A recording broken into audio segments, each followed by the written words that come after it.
I'm Lin Bartel, and I'm the Director of Resident Life at Judson at University Circle. And I've got to tell you, my passion is education. I was a third grade teacher upon graduation from college and thought that I would always be a teacher.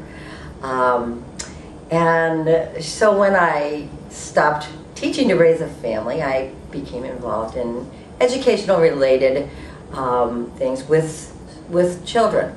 I helped create the children's theater series at Playhouse Square in Cleveland, and got involved with fundraising for a museum that I soon became Director of Education and Development, and then Deputy Director.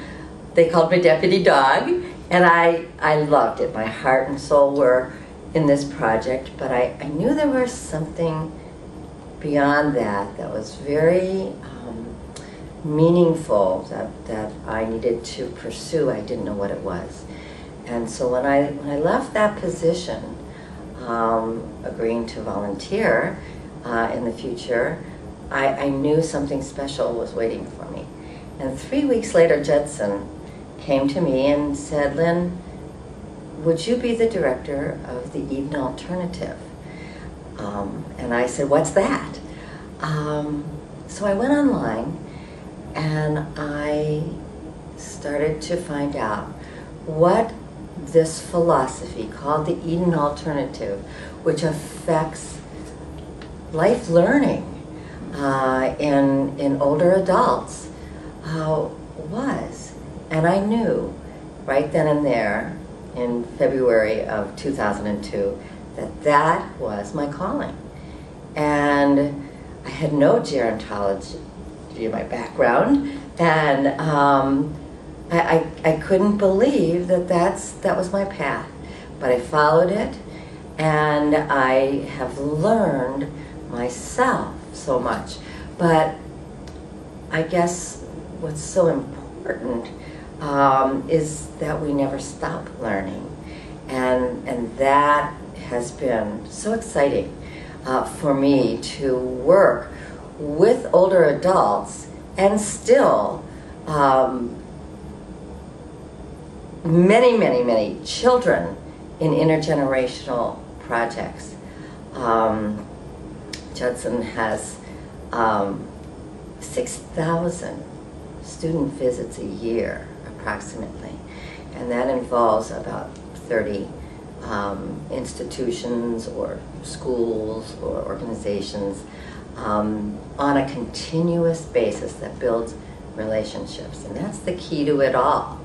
And that's really the key to the Eden Alternative philosophy, which looks at long-term care as an opportunity to build companionship and totally balancing care, giving care, not just always getting care, and the spontaneity of relationships.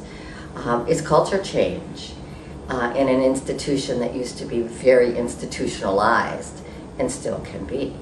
And so this has been my challenge, to work with older adults and children and continue the learning process. It's so much fun, and I guess the important thing is that you never say never. You know, it never stops. There's always somebody that has, a new idea to try.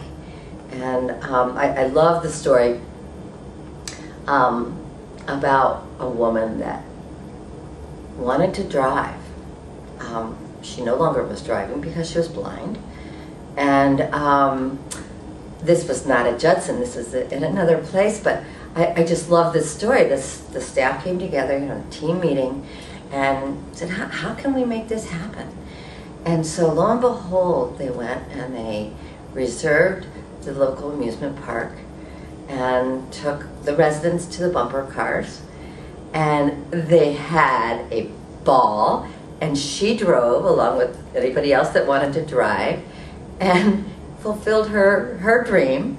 And of course, there were there were many, many stories, to tell afterwards.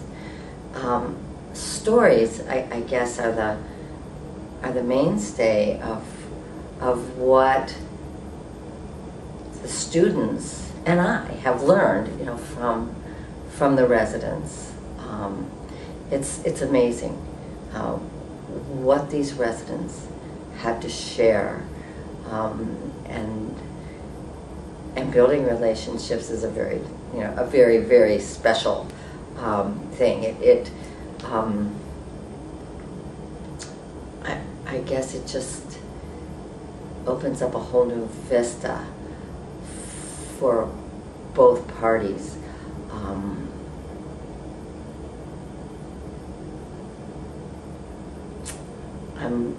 I'm thinking about our smart living concept that Judson is kind of our byline. That smart living is taking charge of a successful aging experience and having choices and in engagement, and stimulating your mind. And that's lifelong learning, that these residents are challenging themselves and sharing it, along the way. And I guess the important thing is that the staff, rather than saying, well, we've always done it this way, which, in an institutional, especially a clinical setting, can happen so easily. The staff, and the staff that we're looking for, is willing to say, let's try it. Let's do it differently. And let's listen to the residents, not be on our schedule, or our frame of how life in long-term care should be. But let's listen to the residents and what's so important. And so they're taking charge, and that's lifelong learning. That is really leading the way in long-term care. So I must say that 6.5 years later, I've never felt so fulfilled in my life, and I still love working with young children in the auspices of the older adults, teaching and helping them, and that balance of care there, is there, and everybody's learning. That's my passion.